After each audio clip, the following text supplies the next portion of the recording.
Vaccine का जो मामला है कितना गलत है। आप चुनाव आयोग को जिस तरीके से 8,000 रुपया बच्चों के अकाउंट में इंटर के बाद जब तक बच्चे और बेटी पढ़ेगी, मेरी लड़ाई अपराधियों को नामो निशान मिटा देने की। नमस्कार, मेरा नाम आलोक है। आप लाइव सिटीज देख रहे हैं।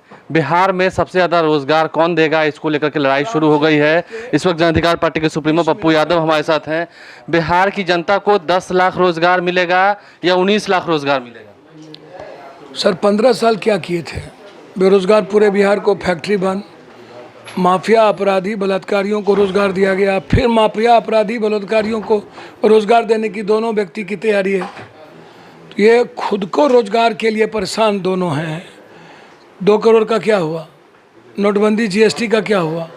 ब्लैक मनी का क्या हुआ? Skill startup make in India का क्या हुआ? 1,64,000 करोड़ का बिहार का क्या हुआ?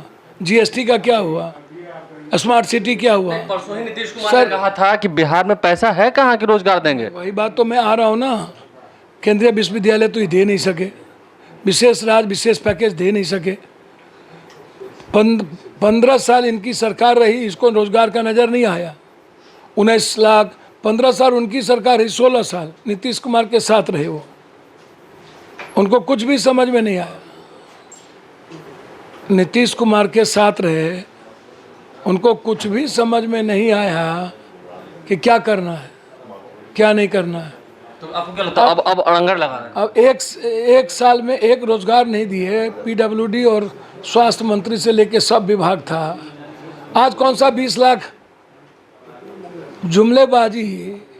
पहले रोजगार का मैप करो, उसका वादा कर लो। एफिडेविट डाल दो, नहीं देंगे तो हम राजनीति नहीं करेंगे या छोड़ देंगे। जो लोग 19 लाख की बात करते हैं, उनको तो 2 करोड़ 14 करोड़ लोगों को बेरोजगार कर चुके हैं। पूरा किसान मर रहा है, उस पर तो उसकी गहरी कोई सवाल नहीं उठता है। क्या आपको लगता है बिहार प्रधानमंत्री जब बिहार आ रहे हैं तो उन्हें इन सब मुद्दों पर कहना चाहिए? बिहार भूख से परेशान है, उस पर चर्चा नहीं है। प्रधानमंत्री आज रैली करेंगे तो क्या इन सब मुद्दों पर? प्रधानमंत्री जुमलेबाज हैं, फिर झूठ का को सच बनाने में लगेंगे। झूठ सच। वैक्सीन का जो मामला है कितना गलत है। आप चुनाव आयोग को जिस तरीके से कार्रवाई करनी चाहिए। क्या मुद्दा है भाई? 10 लाख जब बापू जी, क्या सिर्फ बिहार को ही फ्री में वैक्सीन मिलेगा, बाकी राज्यों को वैक्सीन? मैं वही बात तो कह रहा हूँ कि चुनाव आते ही ट्विटर होता है मैथिली भोजपुरी, 5 किलो अनाज ले लो। ये वैक्सीन ये कितना बड़ा प्रलोभन है। चुनाव आयोग को अविलंब पार्टी पर बैन करना चाहिए हर परिस्थिति में। आप क्या लिखेंगे चुनाव आयोग को? नहीं, निश्चित रूप से हमने कहा है पार्टी को लिखने के लिए, उस पर कोई कंप्रोमाइज़ नहीं होगा। और दूसरी चीज़, जो लोग 10 लाख 19 लाख कर रहे हैं या गाली गलौज एक दूसरे को कर रहे हैं, पहले वो तय करें ना कि आपको जब वक्त मिला था तो सारा का सारा बिहार बाहर क्यों चला गया। ये जनता जानना चाहती है। और अपराधी माफिया, बालू माफिया के बदौलत चुनाव क्यों जीतना चाहते हैं। पप्पू यादव को जनता जो है वो अगले मुख्यमंत्री के रूप में देख रही है, ठीक है। तो क्या पप्पू यादव साफ साफ कहेंगे कि ये 10 लाख 19 लाख दोनों ही जुमला है?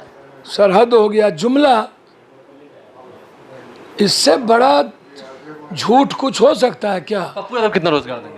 मैंने तो साफ शब्दों में कहा है कि मैं कंप्लीट रूप से सारे टैक्सेस को फ्री करूंगा। इंटर फैक्ट्री को लाने के लिए 3 से 6 महीने के अंदर ज़मीन अधिग्रहण होगा हर परिस्थिति में। और जीएसटी के द्वारा पैसे से हम टैक्स केंद्र को हम निपटाएंगे।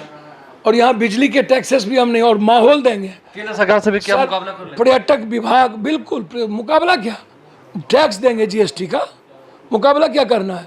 पर्यटक को डेवलप करेंगे बहुत ज़्यादा, एक्सेस पर्यटक को डेवलप करेंगे। नियोजित संविदा नहीं होगा, वित्त रहित नहीं होगा।